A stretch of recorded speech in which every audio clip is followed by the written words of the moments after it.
Support for KQED comes from Bridge Bank, offering flexible financial solutions to entrepreneurs and to the technology and life sciences communities. Bridge Bank is a division of Western Alliance Bank, member FDIC. Bridge Bank. Be bold, venture wisely.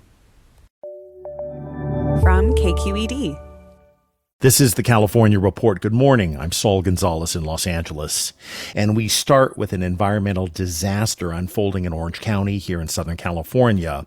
A 126,000-gallon oil spill from a pipeline rupture off the coast of Huntington Beach has fouled Orange County waters and forced the closure of beaches.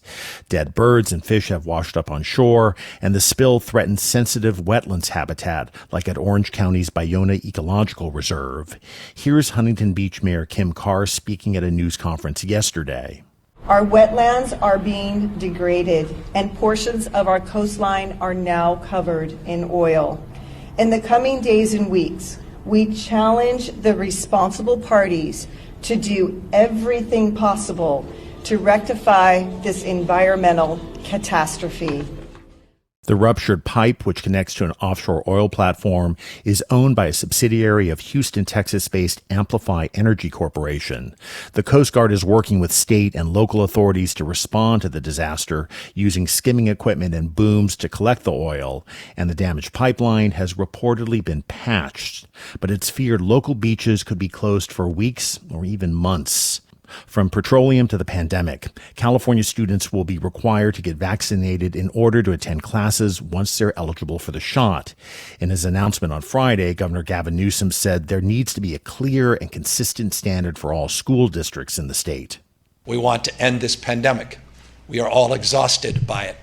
And the purpose of this is to continue to lead in that space. I believe we will be the first state in America to move forward with this mandate and requirement, but I do not believe by any stretch of the imagination we'll be the last state. State Senator Richard Pan from Sacramento, who's also a pediatrician, says the student vaccination mandate is another tool to use in the fight against COVID.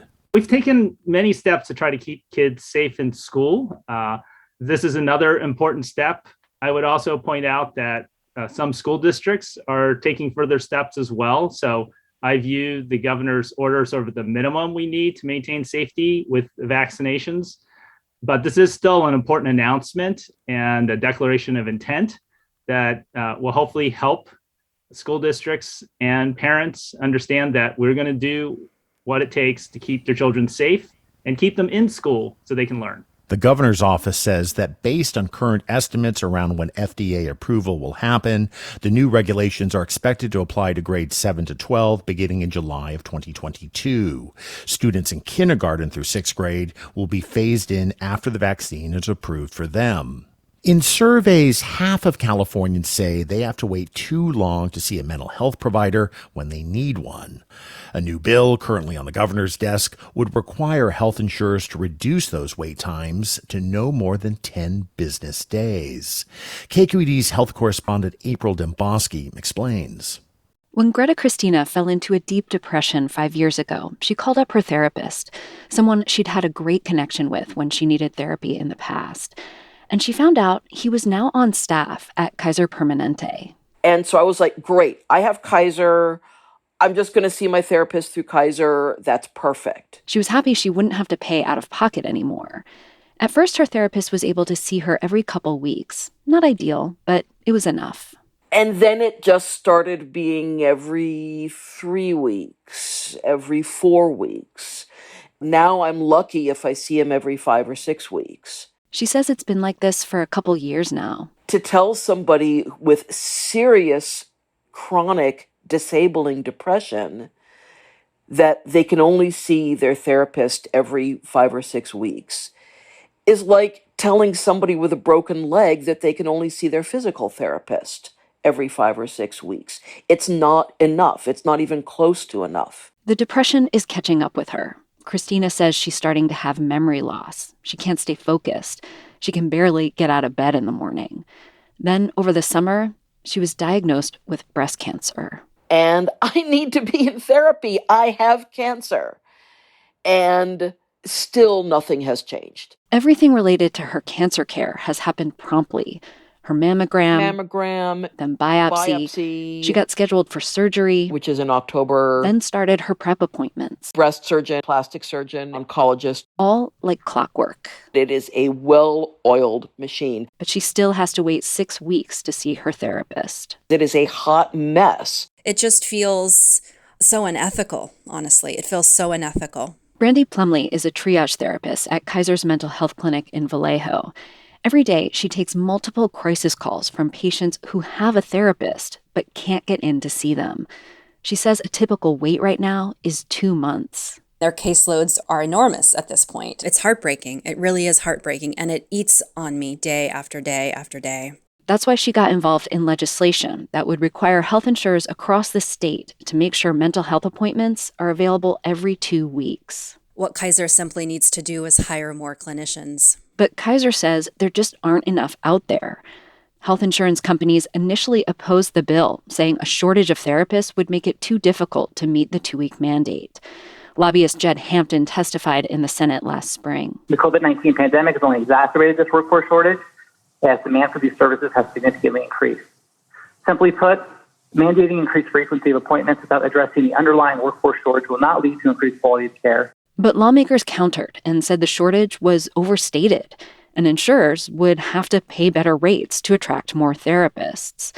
As support for the bill grew, insurers withdrew their opposition. The bill passed in a near unanimous vote and is now on the governor's desk. I am desperate for this bill to get signed. Greta Christina says she's thought about looking for a new therapist outside Kaiser, but she says it's too hard to think of starting over with someone new while she's in the middle of a crisis. The governor has until mid-October to sign or veto the bill. If he signs, the new mandates will take effect in July of next year. For the California Report, I'm April Dembosky. California's statewide eviction moratorium has expired, and now many tenants are looking for rent relief and legal guidance. KQED housing reporter Molly Solomon got a first-hand look at that inside a busy tenant attorney's office. The minute you walk into the Oakland offices of the Eviction Defense Center, you see lots and lots of folders piling up on people's desks, overflowing from boxes. So these are all the Berkeley open applications that need rental assistance. And Tomiko Omura showed me inside. She's the center's executive director. Oh, my God. So that's what all of these boxes are everywhere. Yes. It's just so many of them. To reach as many people as they can, her office has been working 11-hour days and on weekends. About a half dozen employees sit close together wearing masks. The morning I visit is the first day after the state's eviction moratorium expired. Eviction Defense Center. Mass, who's calling? Our phones have been going off the charts since this morning. There's a ton of messages this morning. Eric Magana is a case manager. He's fielding calls and texts and helps a man who walks into the office looking for help with rent. He's just going to start collecting his documents and stuff so they can upload them into the portal today. Okay. The man didn't want to be interviewed, but he was carrying a crumpled list of different aid groups. He said he'd been walking to different places all morning, but this was the first one he found that was open. He's behind on his rent and his utility bills, but he happens to be in Oakland, and Oakland happens to be accepting applications starting today, so it's perfect timing. Other employees, like office manager Amanda Lara, are calling people back who left voicemails. So you were a healthcare worker. What was your income a month? Rough estimate, my dear. $4,000 a month. And then you were in school too? Oh, wow, that's great. So full-time student and full-time worker and a single mom? She says they're helping a lot of people with rent relief, but in the last few weeks, the type of calls have been changing. More people are looking for legal advice on evictions. I had like 20 voicemails within an hour or two, just people asking like, can my landlord evict me? My landlord's telling me I have to go. I just received this type of notice. Tomiko Omura expects to get a lot more calls and have to defend a lot of cases in eviction court in the months ahead. Notices are getting served today. We're definitely getting the first wave of calls, but I think it's going to snowball. She knows they'll be stretched thin, but worries if they can't defend people, many of them will end up with an eviction on their record and without a place to live. For the California Report, I'm Molly Solomon. And finally this morning, there's labor unrest in Hollywood. Over the weekend, members of IATSE, which represents tens of thousands of skilled workers in the film and television industry, cast ballots on whether to approve a strike. The results will be released today. IATSE's members include just about everybody behind the cameras, from cinematographers and editors to script supervisors and makeup artists. If they do strike, film and TV productions would essentially come to a standstill. Richard Ruiz, who spoke to the California Report at an organizing event over the weekend, works on Dancing with the Stars. He says grueling work schedules, which IATSE wants to see changed, have become common in the industry as productions emerge from the pandemic. You know, the industry is a tough industry. People think it's all glamour and glitter. And it's hard work. And, we want a little recognition for our hard work and not so much getting beat down for it, One key demand from Hollywood workers is a bigger slice of profits earned through streaming television, which has changed the economics of the film and TV business in recent years. Sharon Amir is an assistant editor and a spokesperson for younger workers in the film and television business.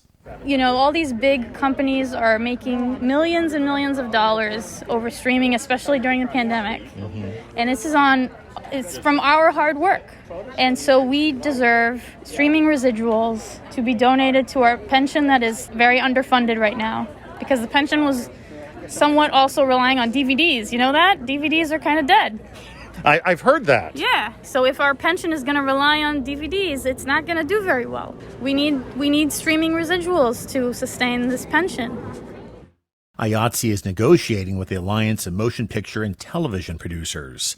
Last week, 50 members of California State Senate and Assembly sent a letter to the producers group, urging it to negotiate with Hollywood worker representatives in good faith to reach a fair deal.